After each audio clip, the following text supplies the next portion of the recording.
move from this kind of data, operational data, and Toyota and Sony insurance company are using automobile probes. And NTT Docomo Healthcare, there's a financial work done by Hitachi, and many people are trying to use this mobile data because we expect the huge amount of data coming in a mobile network. So our team at University of Tokyo tried to understand what kind of data that we can use in mobile network. And the first category is about traffic data, and this is per packet traffic trace. And although it's very useful, but sometimes there's a privacy issue, and this is especially interesting for advanced security like attack detection and prevention. It's hard to use this one if it comes to a privacy concern. And application content data, I think as you know, the Facebook's news and social network content is getting used, and again, this has been pointed out to have like privacy issues. So we have to be a little bit careful using this data.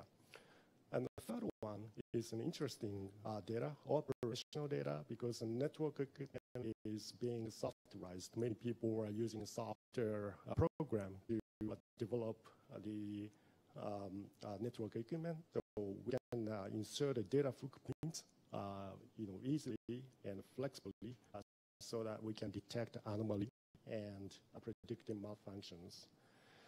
But as I said, we have to be a little bit careful about privacy issues. GDPR and the constitutions of Japan prohibit looking inside the packet payload. And of course, there's a network neutrality discussions happening in the US.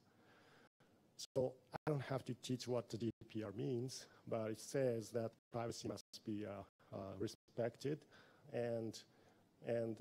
But at the same time, so this is an interesting article, that predicts that 2017, published in 2017, Gartner say that they predict that by year 2019, that's next year, the 50% of citizens are willing to give out their personal data for sharing the personal data for drawing the interesting conclusion. So having seen all these, we think that we should be prepared for this coming age. And this workshop is about the next generation network topic. So the mobile data, we like to understand this problem. So, and there are very interesting trends in infrastructure these days, field of things, and I have to, I want to spend a little bit of time for each, and the softwareization, the data plane innovation is happening. So there's a barefoot, produced and P4 programmable network. And we have been doing this data plane innovations using our programmable node called Flare. As maybe Ray know that. And unlicensed band mobile networks, and also in-network machine learning. That these are the three interesting trends that is happening around the infrastructure. So let me first talk about softwareization. So what we do about softwareization. So everything is getting this softwareization everywhere. That means that from sensors to IoT gateways, and the EPC and the mobile edge computing is attached. And of course, we have a cloud data center. Lots of software programs running to host the services, web services. All of these components are not softwareized, so that we can do data analytics, end to end, everywhere along the data path. So, especially, we are interested now to look at this place, the B and EPC and MEC, because softwareization of these, hasn't been explored fully yet. So we take this, so base station equipment, and usually this is a hardware, but now we're doing a software development software version of eNodeB. But conventional approach is that we use CPU for upper layer and DSP and FPGA. We use that PHY and MAC because we have to have fast processing. But because of Intel and AMD, developing this very high frequency core processors, we can use the CPU, just CPU, to do eNodeB processing. And also EPC can coexist. For example, Packet Core software can coexist. And also mobile edge computing services also coexist on the same hardware. So we can share the hardware resources among eNodeB, EPC, and Mac. And then we can do interesting data analytics that is possible.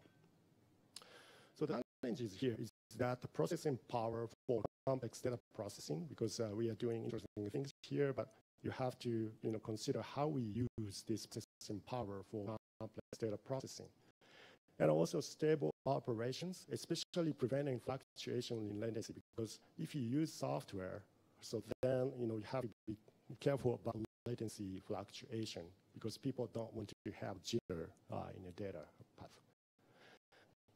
This is especially interesting to us because lots of virtualization is happening, and sharing computational resources with network virtualization, function virtualization is an interesting challenge here. Okay. So let me briefly show our the movie of our software-based base station. Well, sorry about the slide, but this is taken from OpenAI interface, open source, and we worked, React, and we made it very stable. And it says LTE, 4G network, but it's connected to our, base station here. It has an antenna, and we are using experimental LTE license band at 1.7 gigahertz. This is FD-LTE. And here, so we have Intel servers, 1U, 2 1U servers, and here's an radio equipment and antenna. So we mostly work, ran this software to do this LTE base station. But now, you can insert the data collection point in this software so that we can do data analytics. So the breakdown of our software is like this. We have a radio box here, but it's attached to the Intel server. And Intel server is running a LTE soft modem from PHY to, up to the coding and decoding stuff. Some people use FPGA to offload FFT and IFFT. Now, GPU is getting used for this IFFT processing, but purely using, just using the CPU, you can do this kind of processing now. And EPC, many people have already done a virtual EPC. So altogether, this part is running on top of Intel or AMD CPUs, and we just attach a radio box, which is produced by some company, and we are using USB board attached. Okay. So the challenge of software is software file layer. So there are two challenges. The primary challenge in software eNodeB is how to process each subframe within only time, like a 4 millisecond, less than 4 millisecond, because we have to acknowledge back to the radio in that short time. The another challenge is that we have to reduce the cost of software eNodeB computation, and there many core processors, high frequency with many core processors are helping us, to a cost-effective design, and we are using AMD chip. So performance-wise, if you look at this number at 20 megahertz, so you can do like downlink, almost like about 7 megabps, and uplink is about 14 megabps, which is for commercial usage. And so we are using the commercial phones from Fujitsu. This is regular phone getting connected to this software base station at 1.7 gigahertz. And we're doing this experiment. So this is done by collaboration with the Fujitsu. So we prepare 10 UEs, getting hooked to the software-based B, and we are running, we are doing a long-running test and video streaming and voice calls on and off. This goes on over 24 hours, more than, longer than 24 hours, and it's not breaking. It's pretty stable. Now we are trying to increase the number of UEs getting connected to this one, and we are doing this experiment on campus, so which is very exciting project because, again, as I said, we can hook the lots of data points there. So, well, just for fun, so I have a collaboration with the Berlin Fraunhofer Lab. So we have an end-to-end UE to UE experiment. So purely, both sides have softwareized mobile network systems, and we can connect commercial phones. Well, this I didn't this person beyond that I'm showing this video to you. Maybe I have to tell them now later. But so we're pretty happy about this experiment because we proved that over the ocean, over the continent, we can run software stably. So the power of software is probably we can use that for commercial service as well. So lastly, we're doing this collecting operation data in real time. So we are still investigating this data. But important thing is that we insert arbitrary 40 hook points in the software so that we can real-time monitor all the parameters that we can take from this software-based station. So if you don't, we can't draw the conclusion, high-level conclusion from the current set of parameters. So then we can choose to, have a different set of parameters, and then you can do some sort of machine learning technique to draw the interesting conclusion here. Okay. So let me talk a little bit about the unlicensed frequency band for mobile networking. So in Japan, I think this is Japan only frequency band, but it's called SXGP, the 39 of LTE frequency band. So we used to have this codeless phone at this bandwidth. Frequency band, and it's 1.9 gigahertz band. But now, codeless phone is also getting obsolete. So we, some of the group in Japan thought that maybe we should make it compatible with LTE. So now we have an unlicensed LTE band, which can be used for M2M and IoT solutions. Okay, and we took, this piece. And what we did is that combining with our software-based station, we connect smartphones, IoT devices, and at band 39, and we have a bunch of InnoBees radio equipment. And so here, we are not using software yet, but we can collect the traffic data, operational data, and we create a repository, real-time repository, and hire graduate students to use these smartphones and IoT devices. So real time, we are getting data. So the point here is that the non-operators like us, like a university people, can perform data analytics on the real traffic and operational social mobile data freely. So, well, if you have unlicensed band, I think in the US, Qualcomm is pushing this multi-wire licensed band, which is very exciting for us for mobile data analytics. So the last bullet in network machine learning. So we have lots of machine learning inside the network research here. So the data plane innovations, I think many people would know P4, and we think that it's a powerful tools for machine learning. So the important point is that flexible infrastructure is getting ready for for us to use, so we can sense, analyze, learn traffic in the data lane. So we can enable data analytics. And for the start, we are trying to do this advanced traffic classification without violating privacy, because we have to respect the GDPR kind of stuff. So it's a marriage between data plane probability and in-network machine learning. So as a startup, as I said, we try to attack this very basic question. So what kind of application is transmitting given flow? So ISPs are pretty interested in application-specific traffic breakdown. So usually what people get is that total traffic change over time, but sometimes their backbone is getting pressed by very high volume of traffic, but they don't know why. For example, your smartphone's operating system is getting upgraded, at the same time, and it's pressing their backbone network. So ideally, what we would want to do is that not just the total traffic, but per application traffic is shown here, like tethering Facebook or YouTube. We have to know the application-specific traffic breakdown here.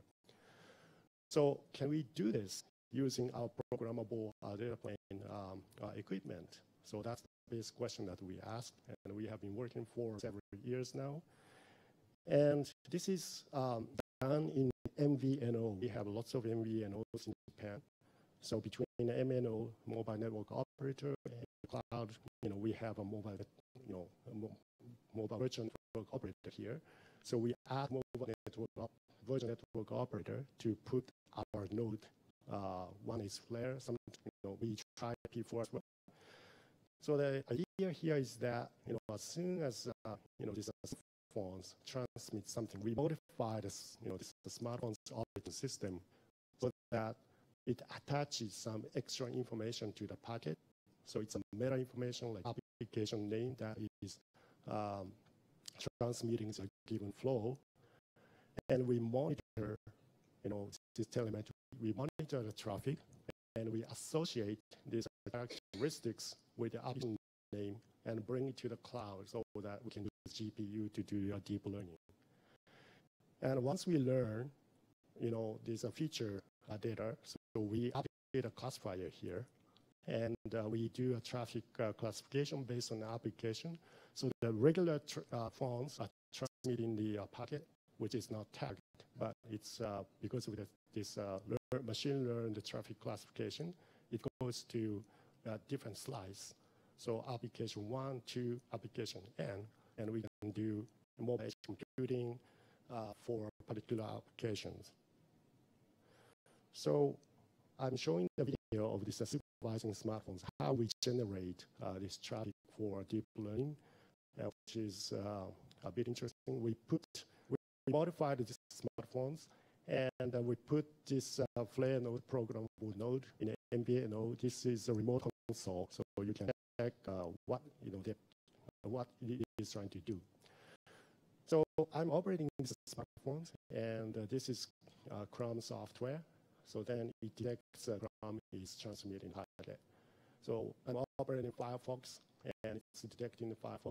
So this part is 100% accurate because I'm attaching the meta information to, in fact, we're using a TCP SIM packet trailer, and we have many bytes there. So but it goes on and goes on. As long as the application has a process name, it gets shipped at the trailer or the TCP SIM packet, and it's going to be detected at a programmable node. And using this 100% accurate information, we put that to machine learning, and we do deep machine learning to. We also record the characteristics of the traffic and match up, this information.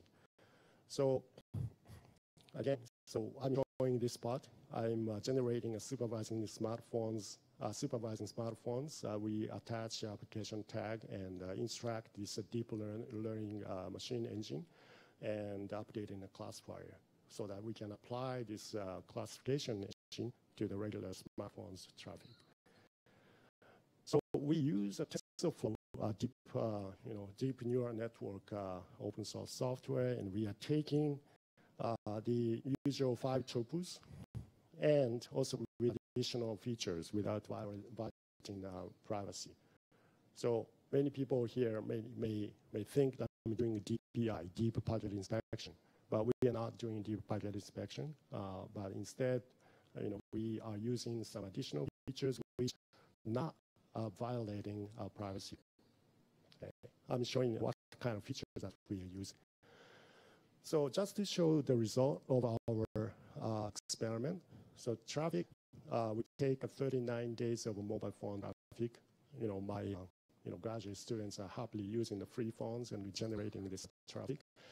And the target is 200 applications. Taking the 200 applications and from the characteristics of the traffic, can we guess what kind of application it is for a given flow? So as I said, we use usual triples with additional features, and DNN, we use 8 layers, and this is the graph of the accuracy. So if this is the number of days of the traffic that we use for machine learning, and the more data you use, this accuracy curve changes. 1 is the max. The accuracy 1 is the 1.0 is the max, and as you can see, on average we can achieve like 93.5% of accuracy. Taken from traffic, and then you guess application, and 93.5% of the time you can guess the correct application.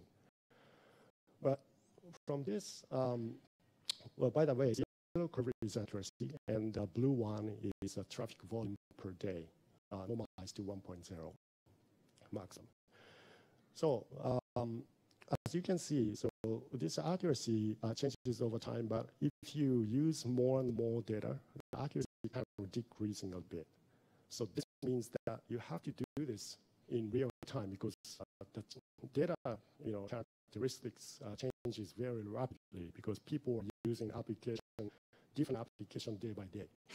So ideally, we have to use the real-time supervising data and instruct the machine learning engine so that we can use the latest real-time data to do machine learning. Okay.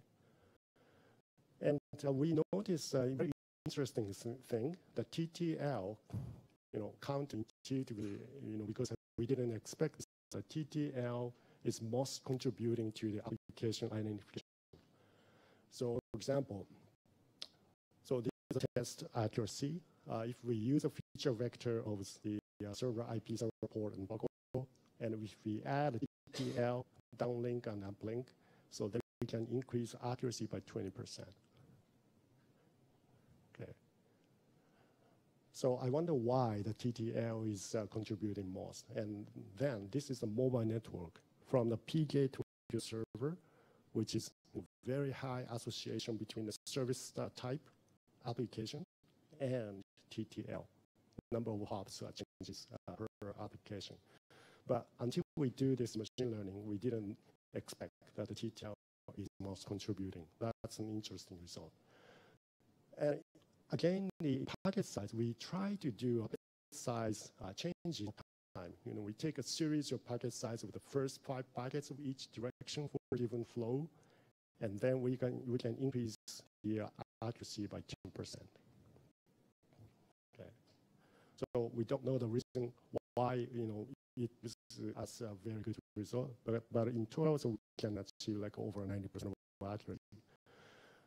All right. So I have talked about many infrastructure stuff, but let me switch gear a bit and talk about a use case. People might think that this has nothing to do with the stuff that we have been talking about, but just enjoy this application.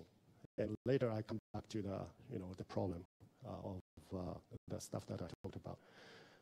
So, we are doing a 4K and 8K real natural surveillance using the 5G cellular. As I said, I'm doing the 5G stuff. So this is the widest KPI of the 5G mobile network. And as you may know, we can achieve like over 10G bandwidth. And this kind of application is called Enhanced Mobile Broadband, EMBB.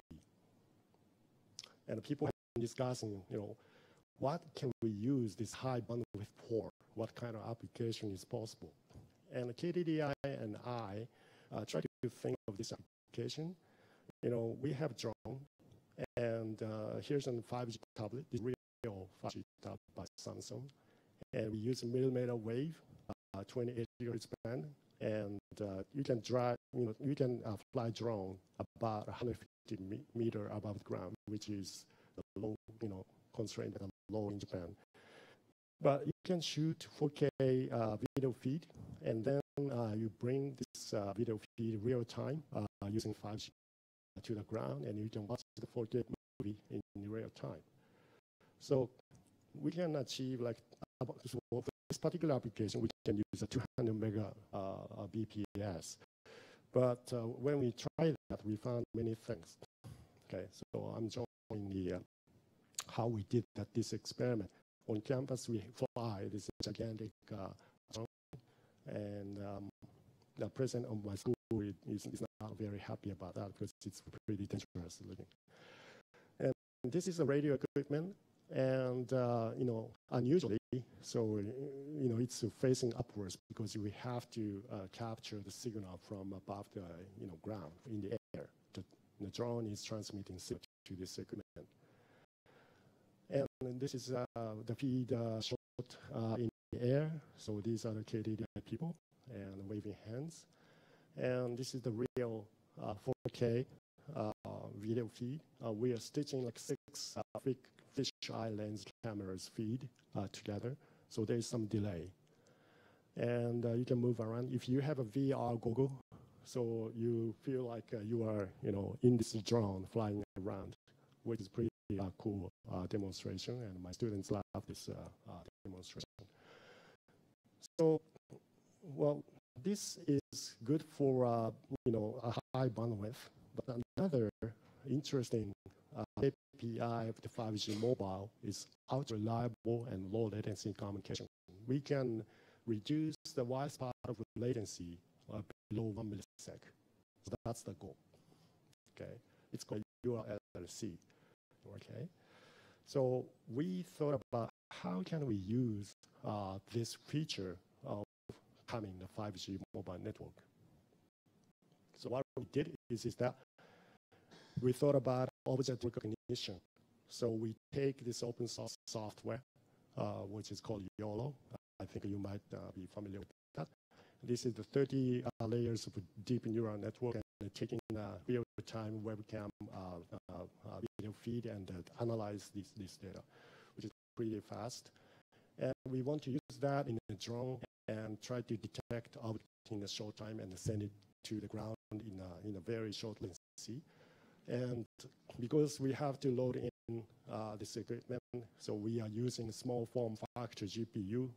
NVIDIA is giving the Jetson TX2, which is very small, like name card size. But we ported this open source software of object recognition, and we ran it. So we are actually running in my office, which is pretty, good looking. It's detecting laptop. Sometimes it makes a mistake.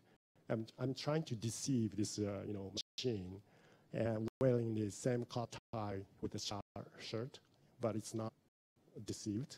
It's detecting a tie. I take out a cell phone and try to make it look like a mouse. And for a short time, it recognizes a mouse, but then it realizes it's a cell phone. So, well, this is a 2 or 3 frames per sec because it's a very small GPU. So you can do, okay job for object recognition, but it's not enough for the real-time use.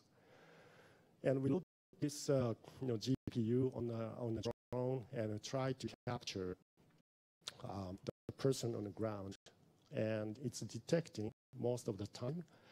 And as you can see, well, it's very small. I'm sorry, if you don't see these numbers, but it's 15 to 20 frames per sec. So if it is a 20 frames per sec, so that means that the 50 milliseconds per frame. So 50 milliseconds, we can recognize the object and send it to the ground within several milliseconds, which is a viable application, we think. Okay. And another video feed, I asked KDDI people to be on the ground. This is a very hot weather, and they don't like to be on the field. But I asked them, and 5 persons are detected successfully.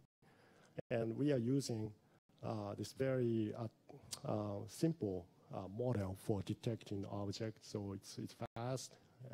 It can go to like 15 to 20 frames per second. But if you have a complex object recognition, so then the frame rate is decreasing.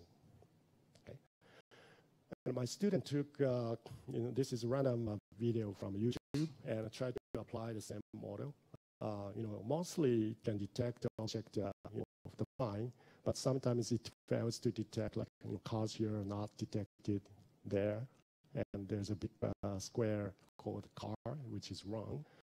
So we learned that we have to train the model precisely, tailored for this environment that you are using. This is taken from the Stanford data, and we did the same thing. Mostly it's working correctly, but well, for our use case, we have to train this machine learning engine more to get the accurate object recognition. So now you might ask, why does this John app have anything to do with softwareization and the data analytics? I'm coming back to this problem. Okay. So I said EMBB, URLLC, these are the 2 major characteristics that we are looking into. But we put these 2 applications together in a drone. Suddenly, it's in a problem, because we are sending a huge traffic over wireless link over to the cloud, and at the same time, you have a very short latency traffic going across, right? So if you if you transmit two very different traffic over a single link, so then you start seeing the problem, because this is getting late because of this high volume of the traffic. So you have to do something here. The first thing you have to do is, based on the application kind, you have to classify. So there, we can do machine learning technique to the application-based traffic classification. And then after classifying the traffic, we have to do application-based, slicing, TOS. Okay. So we sort of create a URLLC slice and an EMBB slice. Okay. So, and also we could do network-aided object recognition too. I can talk a little bit about this later. Okay. First, run slicing. After detecting the application kind, so can we do, application-based QoS or not? So this is still a baby step, but we modify this softwareized DNodeB. We have a luxury to modify the resource block scheduler, how many blocks that can be assigned to each application. And we change the scheduler so that it can, UE2 application can get the higher bandwidth than the UE1. So we can do this kind of fancy resource block scheduling for app-based slicing. And we are spending more and more time in this problem, because it is very important for a 5G mobile network. And eNodeB is not enough. So there's a component called EPC, and we are looking into this low latency slice. What can we do by changing this scheduler? And this is classic QoS problem, but we are treating this as application. You have to have a very low latency end to end for this particular application. So we have to modify this scheduler for EPC2. So this is a quick summary of the result. Our paper just got in IEEE CloudNet and presenting this. But without a slice, without competing slice, we can achieve like a 5 millisecond to 10 millisecond end to end. This is x-axis latency and y-axis is CDF. So without a slice, computing slice, we can achieve 5 to 10 millisecond, right? And if you want to do QoS, many people might think about hierarchical token bucket scheduler, which is not good because 10 to like 20 millisecond delay. So we don't like that. So we changed this, QoS scheduler to the hierarchical fair service curve. I don't have time to go into the detail. If you get me later, I can explain, what we do. But this gives us a best isolation because it gets close to non-competing, no-sharing performance here. Okay, one more thing. Okay, I'm getting to the end of my talk. So about the object recognition, can we do something smart in network, inside a network? So we're working on a network-aided object recognition.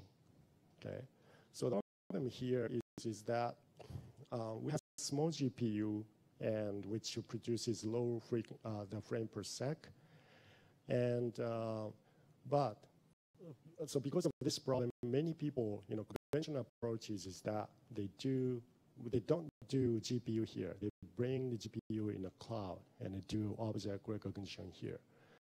But this method has a serious problem because you have to send 4K video feed over wireless and also transport to get to the cloud, edge cloud, to do object recognition.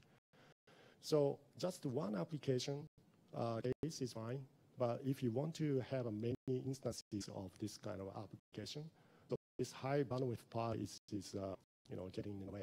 So we want to reduce this bandwidth but achieve fine object recognition. So what do we do? Our proposal is split and compress DNN. So the idea is that if you look closely into this DNN layer, so there are at some point, so it has 8 layers, but at some point, layer doesn't produce much data. So we split this DNN and move first part to drone, and the other part stays in cloud, so that we can have a low bandwidth. Okay, so this is a splitting approach. And if you can afford more computation, so then we can add more deep learning, network layers, so that we can do even lower bandwidth here. Okay. So if you compare, well, here we have a data plane innovations because we are doing a network processing along the data path. And if you can do this kind of thing, so we can have this, application scalable. So this is, just we got this result, traffic reduction by this idea. So if you do a cloud only, we can get a 2 megabyte per frame, so which is very high bandwidth. But if you split at the right point in a DNN data model, so then you can reduce the traffic significantly. And if you can afford a little bit more computation, we add a compression DNN, and we can reduce the throughput by 84%, but we lose only like 3% of accuracy in object recognition. So again, this is still a big step, and we can, we try to use network data plane programmability to kind of helping this, particular application, which is very exciting. So I'm running out of time, so let me summarize my talk. So what I wanted to tell you today, this is a major takeaway. So we noticed that there are mobile network traffic increasing, and but there are important 3 trends in infrastructure to facilitate this mobile data analytics. So the first one, softwareization. The complex data processing is enabled by using a deeply programmable softwareized infrastructure. And the unlicensed band, non-operated can do this data analytics. I'm sorry if you are operators, but we are not operators, but we can afford to do that if you can use unlicensed band. And in network machine learning, many people are doing that, but data plane innovations are aiding this particular very interesting topic. Okay. Well, this is the end of my talk. I'm happy to take any questions. Thank you very much.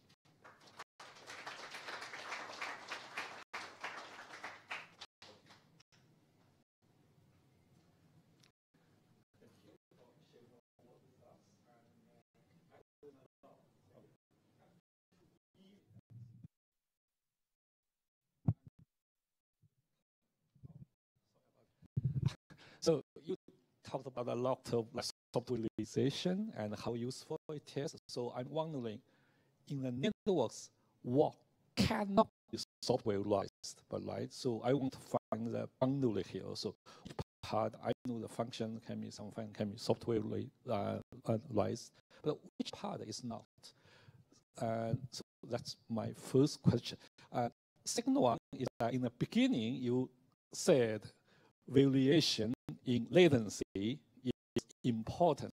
But when we run software, because depends on the scheduling, multiple things. So in general, that kind of like time spent in software is unpredictable. So do you have anything to share with us? Thank you.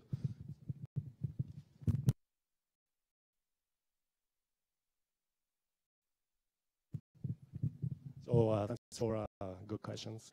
So the first of all, which part cannot be a software? I think a lot of things cannot be a software, but my point in a softwareization is that, everything has to be, I'm not saying everything has to be software, but it's a flexibility and performance trade-off. So if you have a fairly flexible hardware, so that even a graduate student can program this data processing, which is fine. So I'm in fact not interested in which is not softwareized and which is softwareized. But to answer your question quickly, so in this particular B case, so we have pretty solid software here run, and except radio is not softwareized per se. But if we push this softwareization using Intel hardware, we may be able to solve this problem. But if can't, maybe you can use like a FPGA attached to the CPU, because Intel has this Xeon with a FPGA. So the point is that we have to be able to bring innovations. For example, inserting a data point. But in order to do that, we need a pretty flexible hardware or pure software approach on top of a general purpose processor. So that's the answer to your first question. And what was the second question? Okay. Variation in latency. I said, the boundary time. So far, as you can see in my bandwidth, number here, so we can achieve like a 4 millisecond delay bound here, so which is fine in this case. But I think in general, you are right in that we have latency, unpredictable latency in pure software.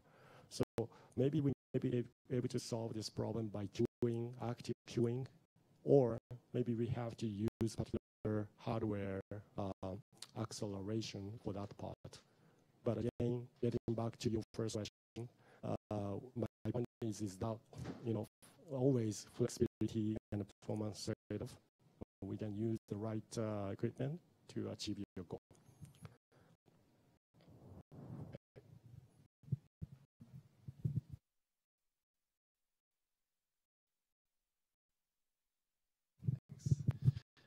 Thank you, Alexander, talk.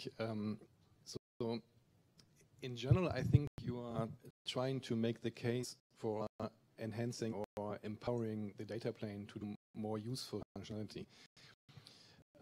So I'd like to maybe try to disentangle the different aspects that I saw in your talk. So I think in the first part you talked about enabling, for example, mobile operators to classify application traffic with machine learning and so on. So this is something that you can do basically without touching the protocols. You can just look at 5 people or what you use. And the second part, where you talk about, for example, splitting up the DNN between, say, a mobile device and a cloud device. So in my view, this is a slightly different, say, layer you are working on. This is perhaps more the application layer. It's not sufficient, to just do something with unmodified protocols. For that, you would probably need a different kind of protocol architecture, maybe something like edge computing or in-network computing. Would you agree to that?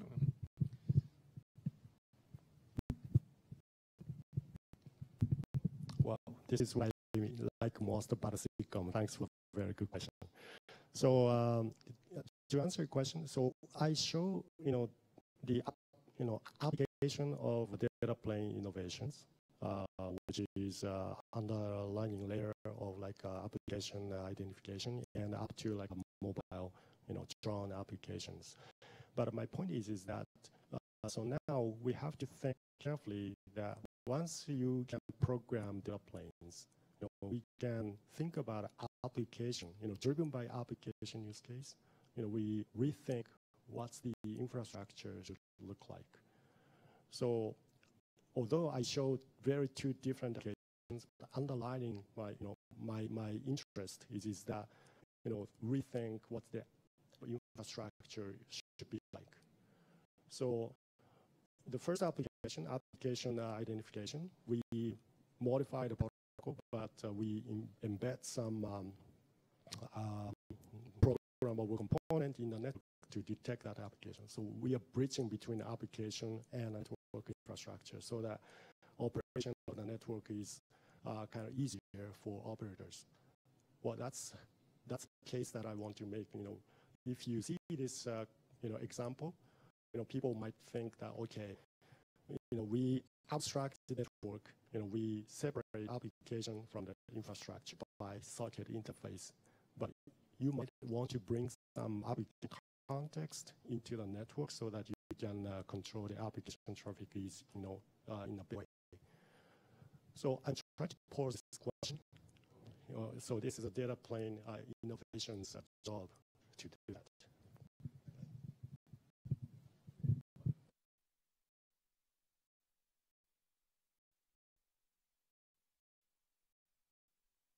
Thanks for the talk. It's very interesting. I have a questions. In part of your talk, you basically said that you have to use DNN, right? I mean, I just wonder.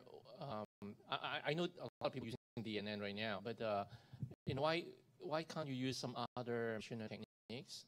I think in terms of computation, probably is better. In terms of fundamental understanding, is probably better. I mean, DNN seems like we're doing well for images on classifications.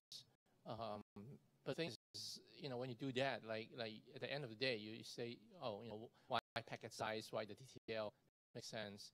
And I think it just go back to the application domains, right? So why you abandon other, as far as I'm concerned, equally powerful machine learning algorithms?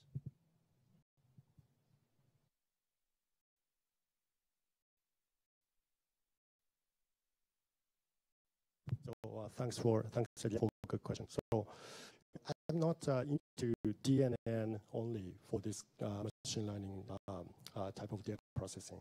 So in fact, in the paper, we tried a random forest and compared the performance and computation between these two models, and we tried to do more and more different type of machine learning. But because my students like to do a DNN, so we try DNN, and was random forest. It's a historical method for machine learning, right? So,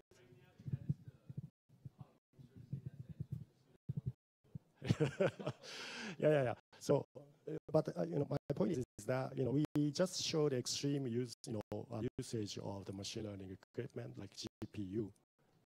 So that people pay attention to it. But as you're right, we can use any kind of machine learning technique. If in particular this case of application identification, random forest gives us a better result, so we should be using this one. I'm not tied into DNN only.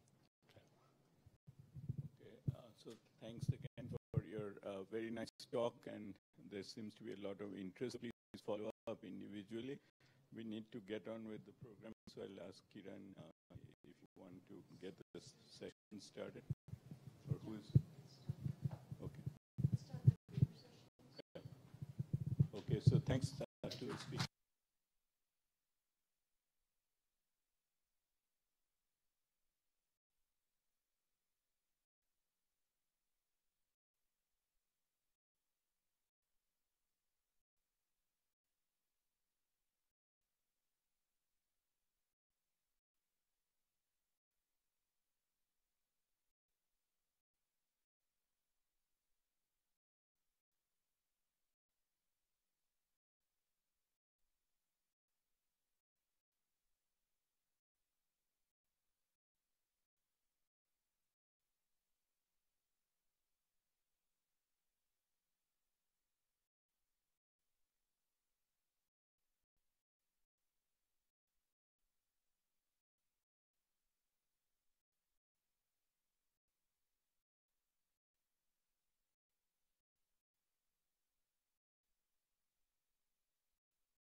set? Okay, good. So we'll start now the first session, which is called Emerging Networking Methods and Solutions. We have two papers there. The first paper is on bridging ICN deployment gap with IPOC and IP over ICN type of solution. So Sumit will be speaking. Smith, yeah, will be speaking. Shani Grahi, he was with University of Colorado State University, yeah, and will be giving the talk. So I'm not going to do detailed bios, so please go ahead and stick to about 20 minutes. Thank you.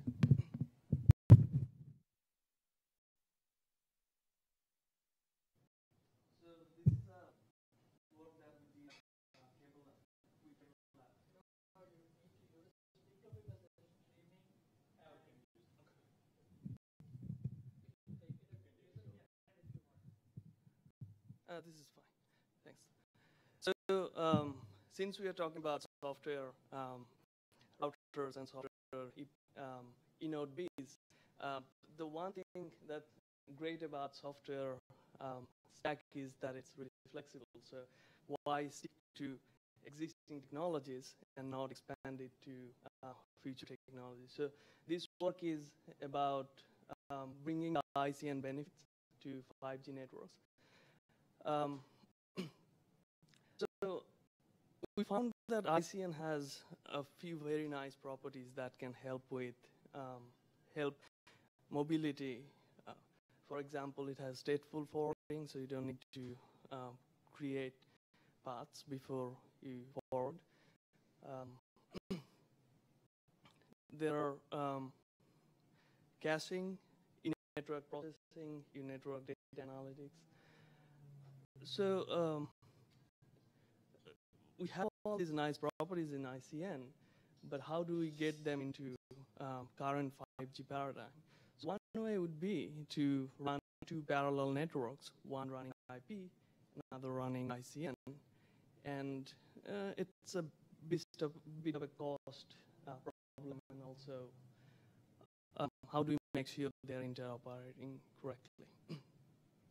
We could also do ICN over IP as where IP is an underlay, but then we don't get most of the ICN benefits. So there have been studies that tried to do ICN deployments. So there are three major approaches: ICN as an overlay, and then dual stack where IP and ICN coexist, and then ICN as an underlay where ICN carries the existing traffic. There are pros and cons for all these approaches, but for this study, we use ICN as an underlay. So we found that there is no additional delay for this approach, and then it's ICN only, so you keep all the ICN benefits for existing IP applications. So the primary goals for this study was to create a sort of tunneling protocol on top of ICN that can carry all existing IP traffic. So we have millions of applications that runs on mobile devices, and rewriting all of those would be very difficult. So something that can take all the IP protocols and carry them over ICN networks would be nice to have. In addition, we also wanted to have something that could eventually act as the replacement protocol for ABC in 5G networks. So a very high-level overview of the protocol is we have the IPOC client, which happens to reside on the mobile devices.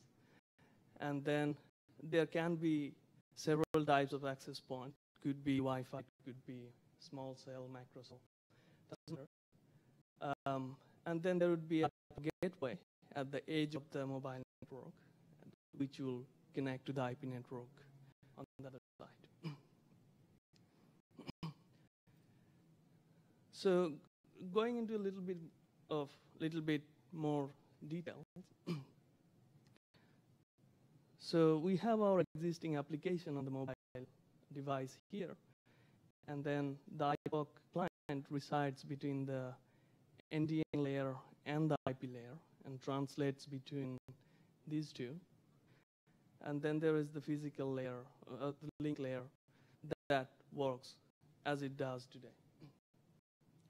On the other end, at the edge of the network, we have the IPOC gateway that similarly translates between IP and NDN traffic, but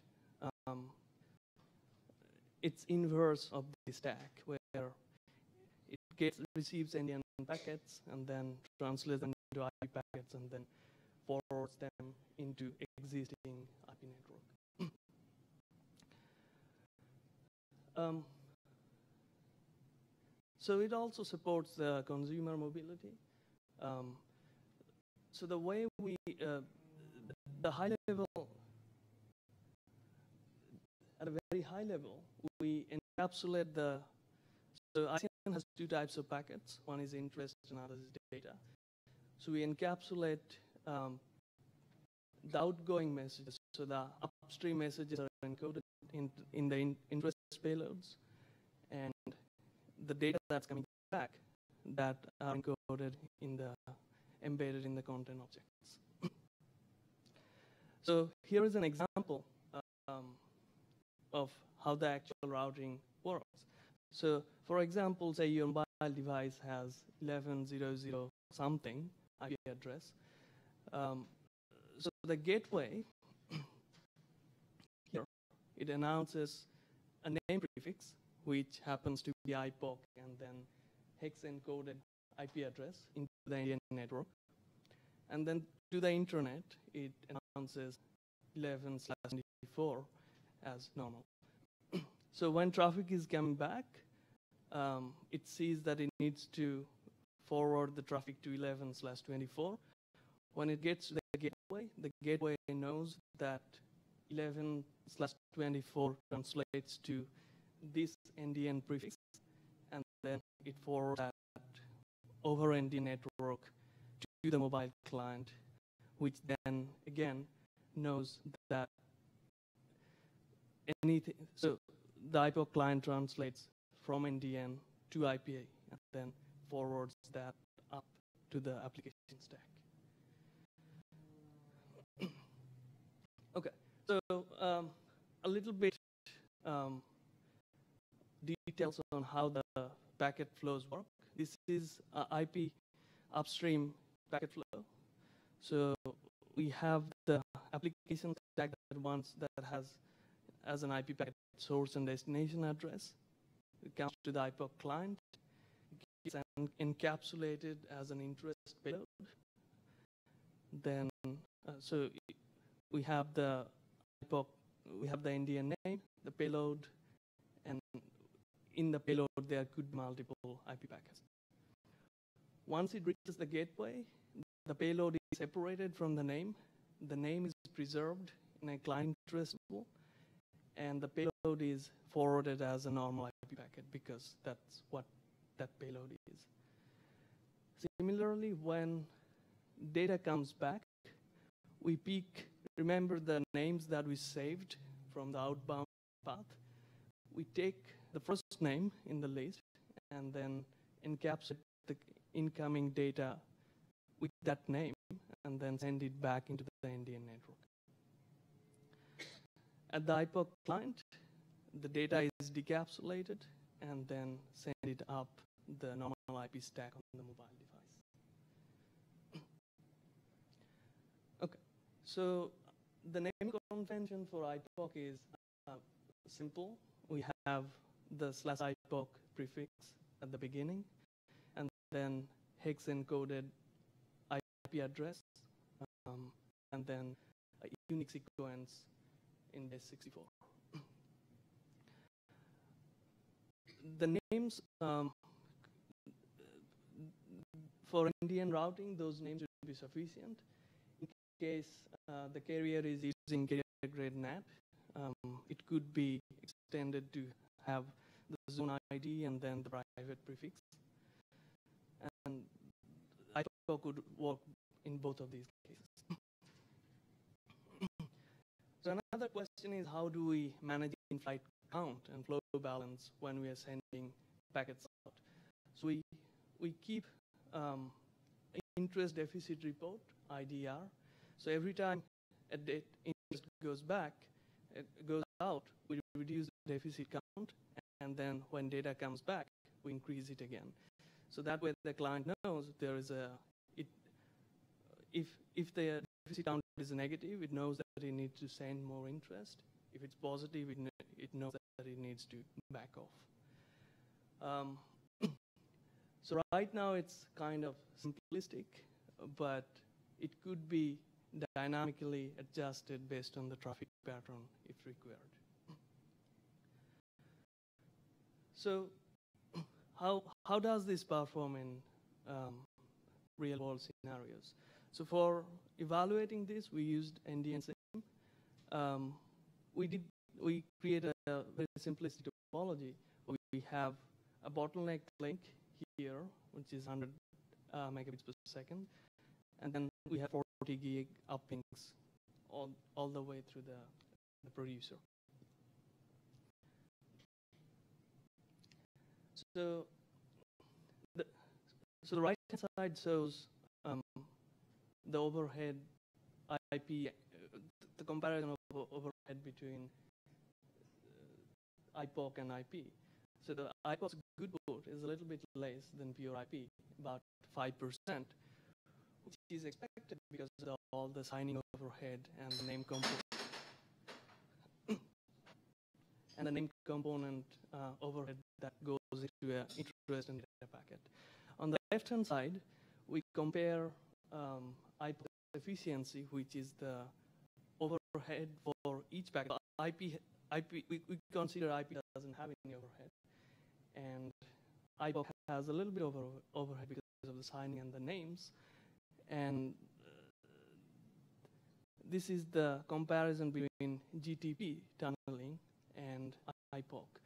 So GTP has a little bit of more overhead over IP because it's again a UDP tunneling protocol, and IPOC has the ICN overhead, but it's not it's not too much different from what we see today in GTP.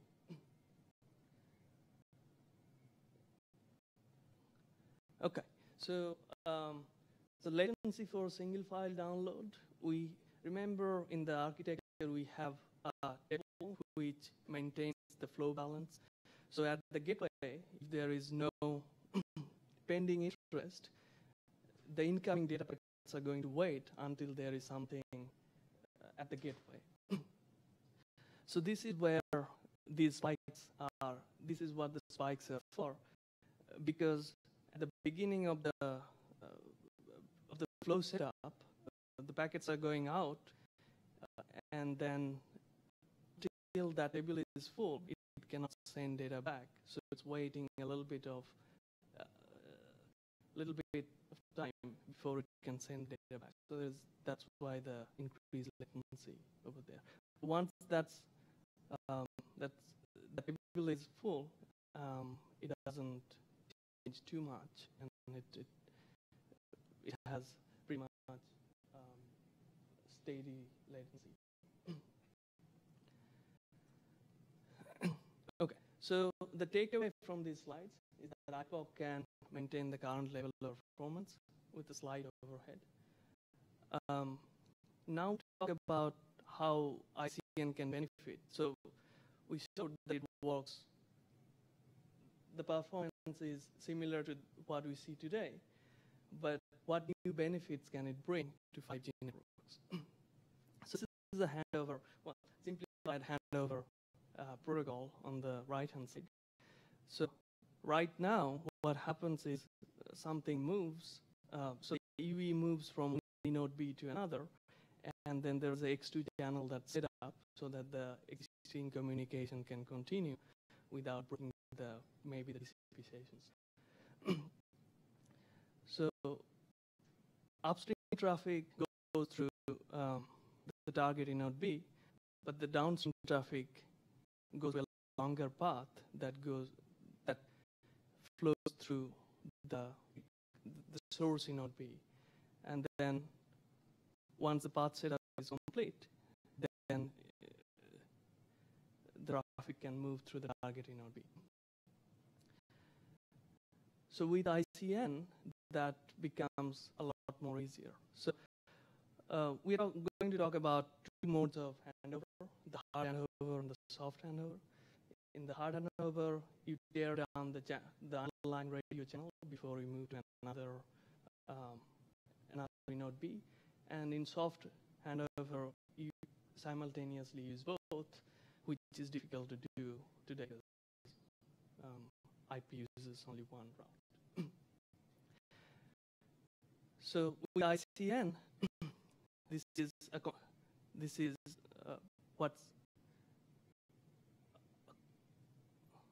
So let's say this is the existing packet flow. It goes to the router, and then the incoming packet is cast at the IPO gateway. Now, node B, as UE moves from one node B to another, the IP packets, as it is cast here, you don't need to go through the source in node B. You can simply transmit that interest and get the cast data back.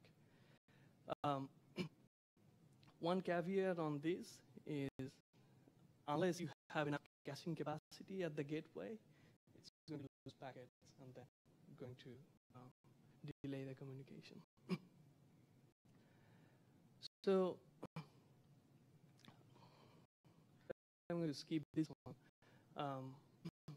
The idea is the LTE handover versus the IPOC handover. In IPOC is much simpler because you don't need to go through all the overhead of setting up channels, rerouting traffic, and then continue existing communication. You can simply move to another node B and start forwarding packet on that path. The experimental setups, we had the similar bottleneck links here, but two node Bs that we used simultaneously for communication over NDN.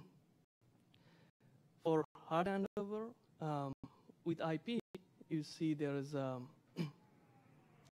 drop here, but with NDN, there's no increased delay because there is no X2 channel setup and on path.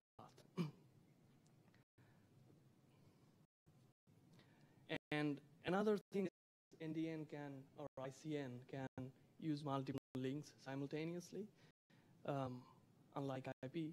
So here we have single link throughput, which is about 85 Mbps, and using dual links, we can utilize both simultaneously, effectively doubling the effective throughput of the mobile application. So to sum up, in this one we proposed IPOC, IP over ICN tunneling protocol. We found that our protocol has very little overhead and works for all IP applications without any changes. It can also bring ICN benefits to existing applications, especially for 5G networks. So we have, the code is open source. It's available on GitHub. And I think that's all I had, and I'll take any questions you might have.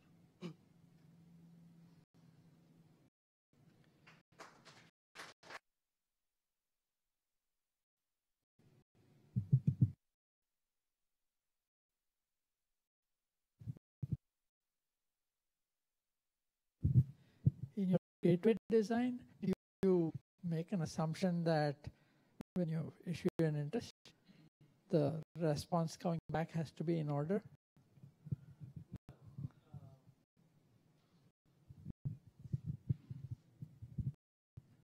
No. So we have packet sequence both at the gateway and the client. So any out of order packet would be resequenced.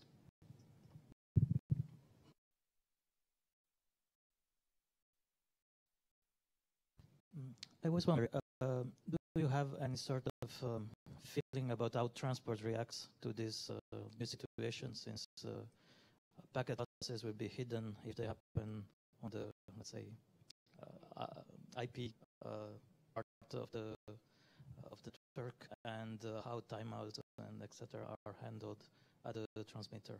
Thank you.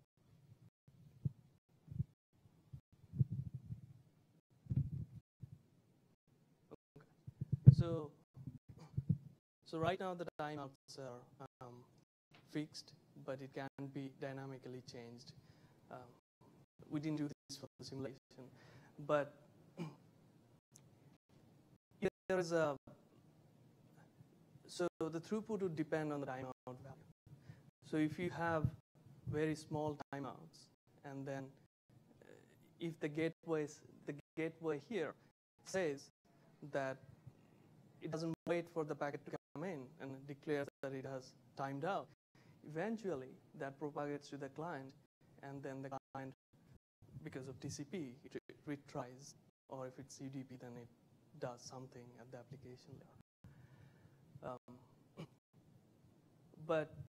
And if it's too large, if the resequencer is the resequencing timeout is too large here, then it waits. If there is something lost on the network, it waits for too long before it declares, it finds that there has been a packet loss. So depending on how you set the resequencer timeout here, there's a chance that your application throughput would suffer. So you have to set that a bit carefully.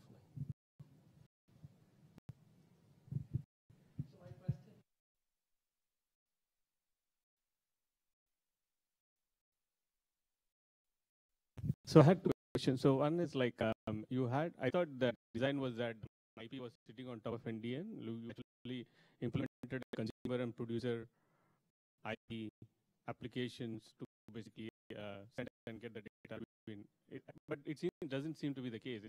You're sending one interest packet with multiple IP payloads from the client to the IPOC gateway. So in that case, how do you do the recovery? Right, so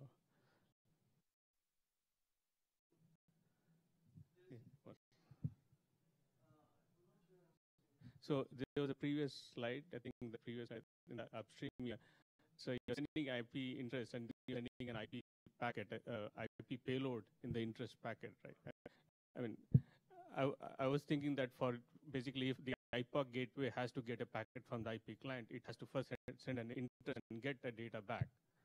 Right, then there is an interest data association if you want to recover anything. But if you're just pushing IP packets in the interest, then that association is broken and then recovery becomes difficult.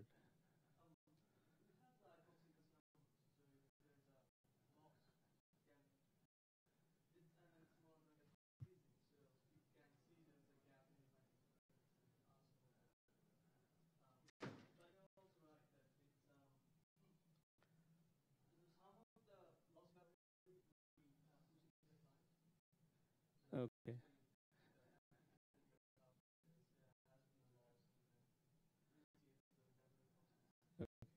Okay. The other question I had is like, I mean, you still have to handle the programmability too. If you have multiple NDN hops, right? So I don't think you touch that part. Yeah.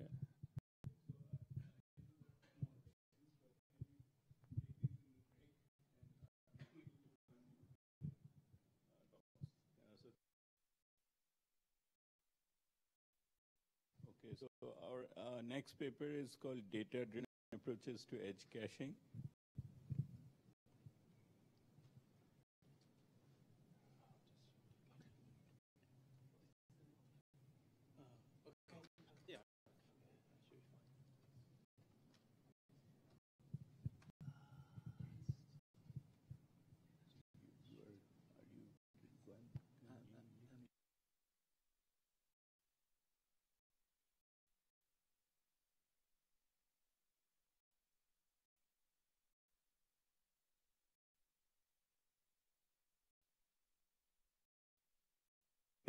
That's good. So our next speaker is Yonglin Liu from NYU, and we'll be talking data-driven approaches to edge caching. Okay. And you have 20 minutes. Okay. So, thank you. So this is a joint work between NYU Professor Chao from NYIT and also several kind of collaborators from Huawei. Of course, there's always most of the work done by students. So, so this is outline. I'm going to give you some motivation. Then I'm going to talk a little bit about how we can predict the content interest in the context caching for users and groups. Then I'm going to talk about our proposed hybrid edge solutions.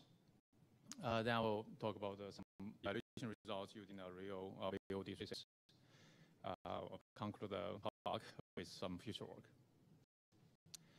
So edge cache is actually promising because nowadays new content you always want more pixels. We just saw some kind of 4K zones, and now people talking about even 24K. Try to make it even higher, a super requirement for the network. And meanwhile, also lots of content require low latency because there are a lot of kind of live broadcasts of user-generated content. Some users play games, and people are talking about VR, AR applications. So they actually require both high throughput and low latency. So, so this is why for content delivery, it's getting more and more challenging. One kind of a promising solution is to edge caching.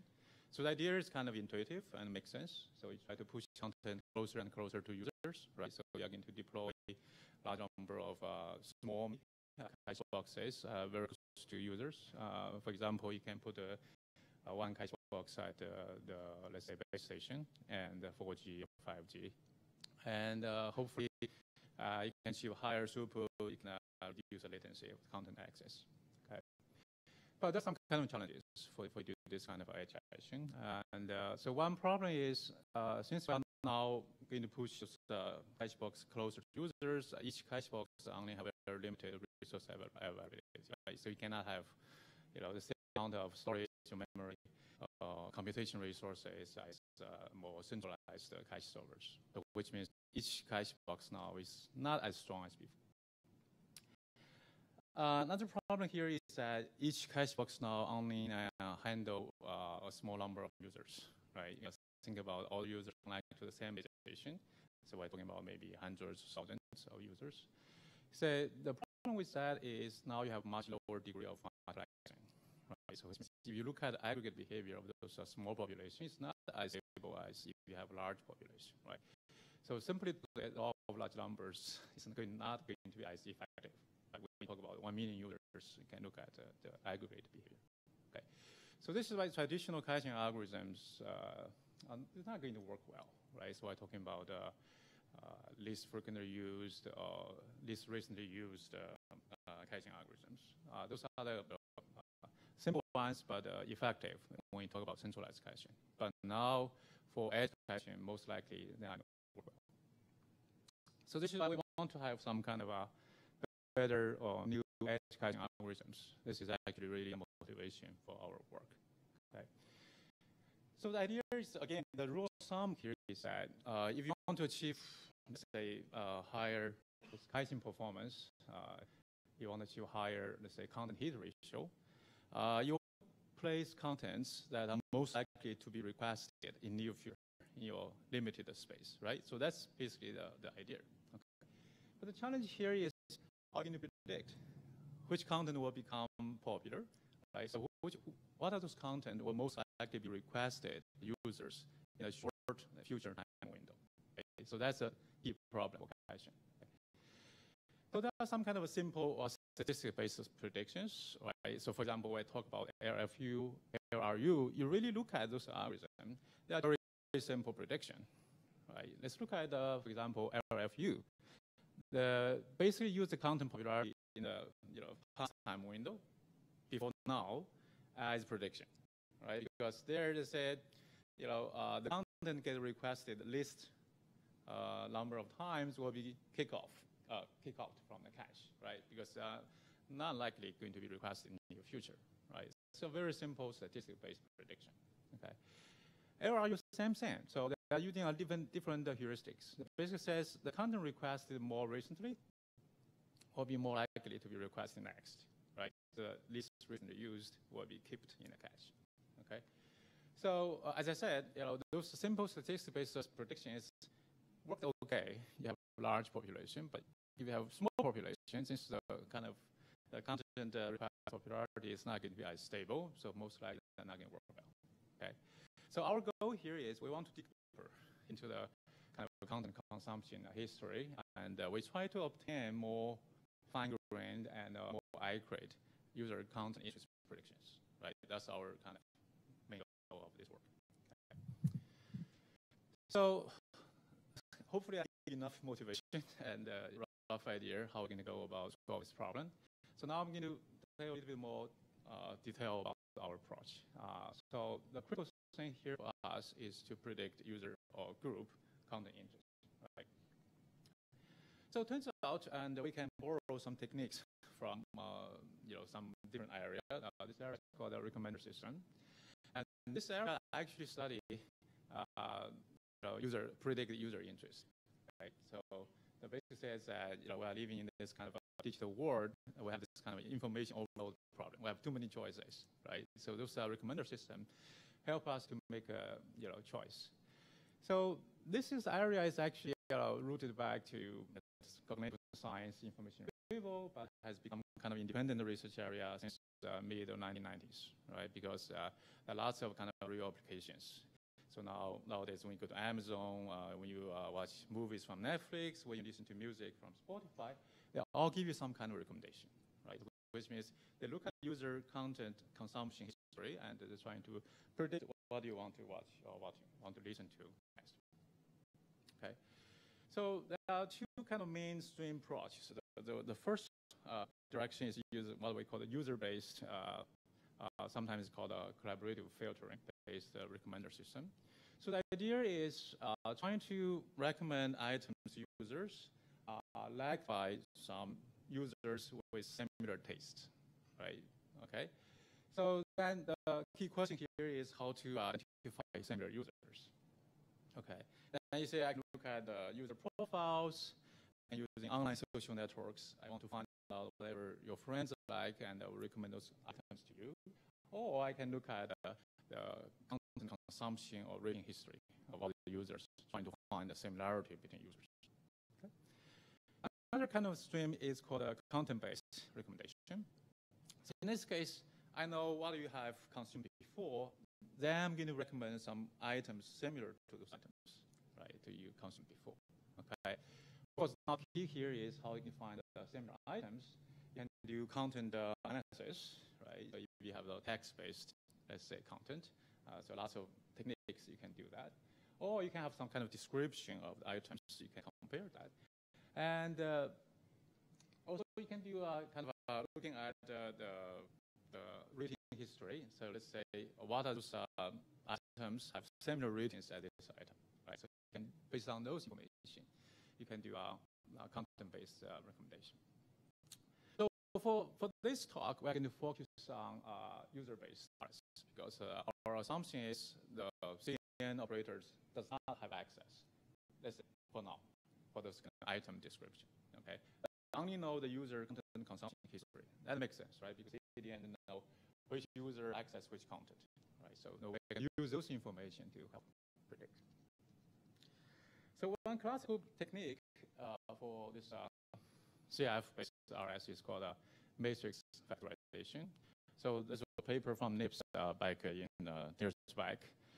Basic idea is if you have a user item rating matrix, right, so you know which users, which item that was scored, and now you want to, you notice that this matrix most likely going to be sparse, right? So you're not going to get a whole lot of ratings.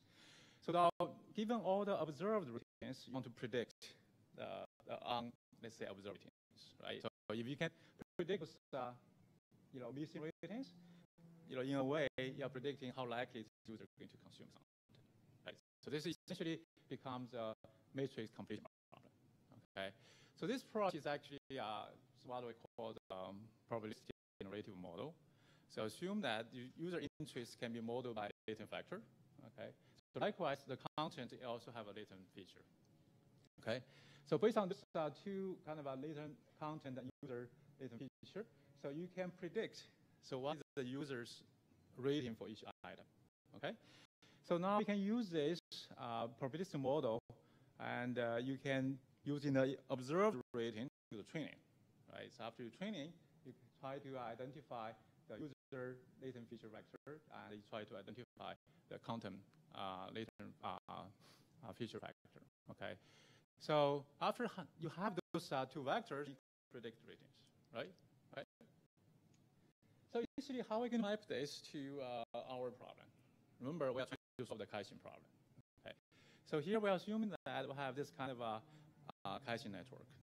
So we first have some kind of distributed edge caching servers, right? So they handle small user populations, but they are connected in a network, which means so they have multiple, let's say, hierarchy, but now eventually you can talk to some kind of central content distributor. Okay. So in order for us to do this MF-based edge caching, what can happen here is so edge server is going to collect the user content access information. Then they're going to forward those content access logs to the central distributor. Okay. So in this case, the edge server is on the very light. Okay. So then on the central server side, they are going to collect all the information from all edge servers, right? So then they're going to do this, heavy computation to do user content interest mining, right? So after that, they identify, let's say, they predict the user content interest, and they push this to each edge server so that they can use this information to do caching. Okay. So now, the challenge here is as a CDN server, let's say CDN operator, we typically don't have this poor user rating for each content, right? Because first of all, they only have the user content access logs. Okay. And also, whatever the CDN sees is not individual user ID. They only see the IP addresses. So which means there may be multiple users behind the same IP, either due to the net issue or maybe multiple users share the same computer. So it's really hard for, say, CDN operator to get a poor user rating history. So this is why we do what we call the group-based MF. So instead of predict the interest for each user, we predict interest of all users behind the same IP group. Okay. So in this case, let's say the rating matrix for each row is a rating for each IP group. Okay. So each IP group can be a subnet, all the users behind the same subnet. And now we also don't have the rating for this content. What we have is a number of requests for each content, right? So we can count how many times each content is requested by users behind the same IP group. Okay, then we do a bit of normalization. We get a kind of a rating, group item rating. Okay, so based on that, we can predict how likely each group going to access some content, right? So using that as a score can help us to do caching. Okay, so now next I'm going to quickly talk about how we're going to do this hybrid edge caching solution. So the first way is we're trying to map this MF-based, let's say, algorithm directly to do caching. But the challenge here is, first of all, we need to collect lots of information from all those edge servers. And also the computation is not easy, right? So for example, when you deal with this rating matrix like 1,000 by, let's say, 100,000, and it takes several minutes to get the results. So which means there's no hope you can update this in real time. So which means you're not going to update this MF results for each request. Okay. So this is why our solution here is run MF with limited frequency. You can set up the frequency, right? So for now, we say just do this once a day. We want to create user interest once a day. And also for data collection, say we don't want to kind of flood the network. Say I want to only do this data collection when the traffic is light, for example, at midnight, right? So all the kind of cache box that exchange those traffic logs. Okay. But now if you do this, it's a problem. It's because you say, what about the content request dynamics between two updates, right? Because between those two updates, the cached list generated by MF is not going to be changed. Okay, so which means you're going to miss those dynamics between those two updates. Okay, so this is why we propose a hybrid solution. In this case, we want to combine those more kind of MF or CF-based prediction with real-time active caching algorithm. For example, the traditional LRU or LFU, because they update their cache list for each request. So which means we're trying to get the best out of both worlds here. Okay. So one solution is we can do this what we call the hard combining. So in this case, we let's say we have a cache list generated by MF, right? That's based on the the predicted score. Then LRU also generates the list, right? So then we allocate, say, some portion to MF, and the rest go to LRU. Okay. So end up we have this kind of hybrid caching list, right? So which means some part of the list is not going to be changed during the day, but some part of the list will be updated by each request. Okay. Hopefully by doing that, we can capture the content to request dynamics at different time scales. We also try another kind of hybrid solution is what we call collaborative filtering-based LFU. Okay. So everybody know LFU. So they're looking at they get rid of content with fewest requests, but they only look at what happened within the same, let's say, under the same cache. So, okay. So obviously we say that's not enough, right? Because in order for you to do a prediction, you also need to look at what happens in some other groups, some other subnets. Okay. So in this case, we actually use another low-cost CF approach called k-nearest neighbor. So in this case, we first try to measure the similarity in groups, looking at their content request history, right? So the simple thing you can do is you can look at for each group, right? So you have a little content, and for each content you have a number of requests over some history, right? So then you have two vectors, one vector for each group, then you can calculate the similarity between those two vectors, right? So use that to measure the content similarity, the group similarity. Then you can identify for each target group, you can identify the k most similar groups, right? This can be done offline, right? Again, you can update, once a day, once every 4 hours, whatever, right? So this is, identify similar groups. Then you can do this what we call KM-based LFU. So in this case, for the content C cached by group I, and you want to calculate its access score using the content request counts, not only from group I, also from, let's say, groups similar to I. Let's only use top K groups. So you can calculate some kind of content access score. You can use this score to make a caching decision, right? So whether you want to get rid of content with a score, and this score can be updated online. Right? So which means whenever you have some requests come in, you can update the score, right? So if you don't want to do this update for each new request, you can do this update for a new batch of requests. Right? Again, you can control batch size, how fast you want to do this. Okay. So those are kind of main two main approaches we proposed in the paper. Then I'll just quickly tell you about 1 minute trace-driven evaluation. So in this case, we use kind of VOD access trace from one major OTT provider from China. So we have all kinds of movie, TV, or news traces. And we don't have the kind of a topology information. And so what we do here is we group IPs by their prefix, right? Again, that may not be accurate, but that's the best we can do. Okay. And also we assume that all the users in the same subnet is served by some edge CDN. By controlling the prefix length, we can control the how deep you want to push the CDN server close to users. So we compare our methods with two major baseline methods. The first one is LRU, and we also did actually LFU, but the performance is much worse. So I'm not going to include the results here. I only look at LRU. And another is called the optimal replacement. So it's not realistic. It's just upper bound. So in this case, you say, if you know the future request sequence, right? So whenever you do this kind of replacement, you're going to kick out the content that will be request arrival time is farther away, right? Farthest away. It's called FIF. This is not realistic. You cannot do this in practice, but we just want to get a sense of the upper bound. Okay. So I quickly show you some kind of, try to verify indeed we have this kind of edge caching problem. And the upper graph showing the, content popularity difference between the global popularity and the local popularity, right? So as you increase prefix length, which means the popularity in the local network is actually quite different from the global popularity, right? So if you want to use global popularity caching, you may not get a good results, okay? So the lower graph here showing you the ARU performance at different group size. So now measure group size by lateral request, right, from this group. As you can see, the performance gets better if the group size is large, right? So it's actually agree with our kind of initial equation. But if the group is really small, the performance is much worse, okay?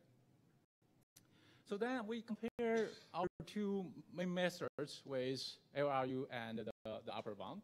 So you can say, our methods outperform ARU in all groups and all cache sizes. So here we try prefix 16, prefix 18, prefix 20. For each prefix, we try different cache sizes, right? So you can say there's a big gap between ARU and the upper bound, and our approach is actually always better than the ARU approach.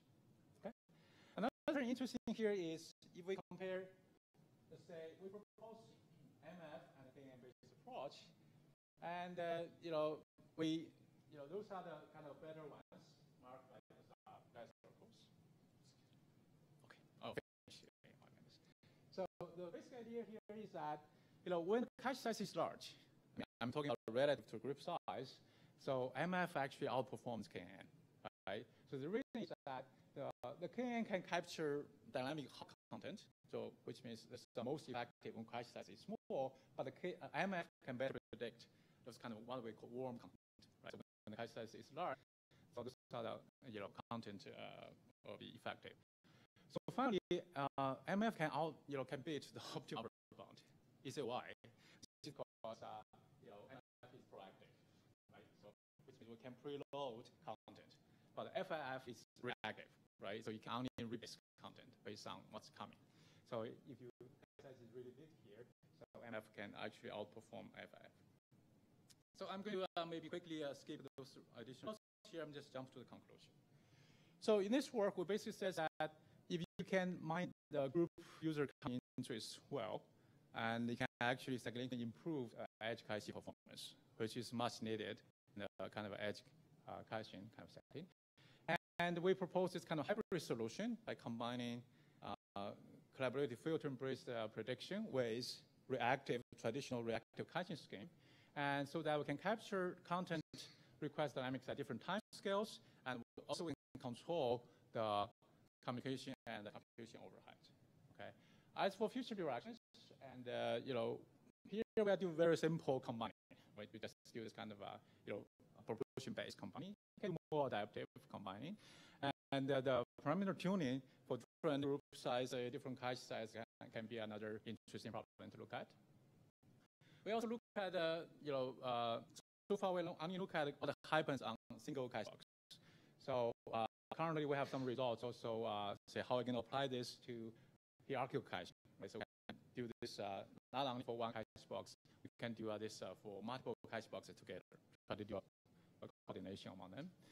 Then we can say you have more kind of a user data, you can have more content data, then you can maybe do better. Or you can try more advanced RS methods, maybe DNN, if students like to do it. So we're open to that. So finally, come to my talk. Thank you. Time for just one question.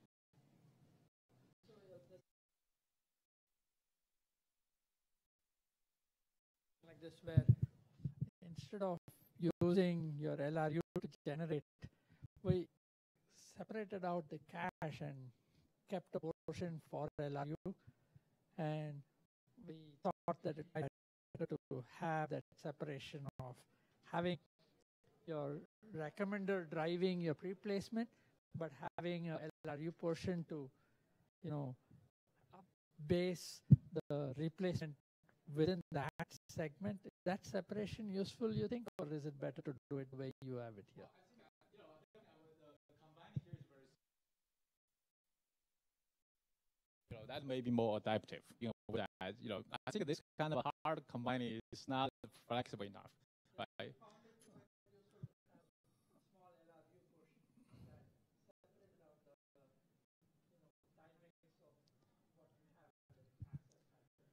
Right, so I think LRU is very effective to capture those kind of content suddenly get very popular, right? But you know, since we cannot do MF very frequently, which means we definitely need to have like this kind of right, yeah. Okay.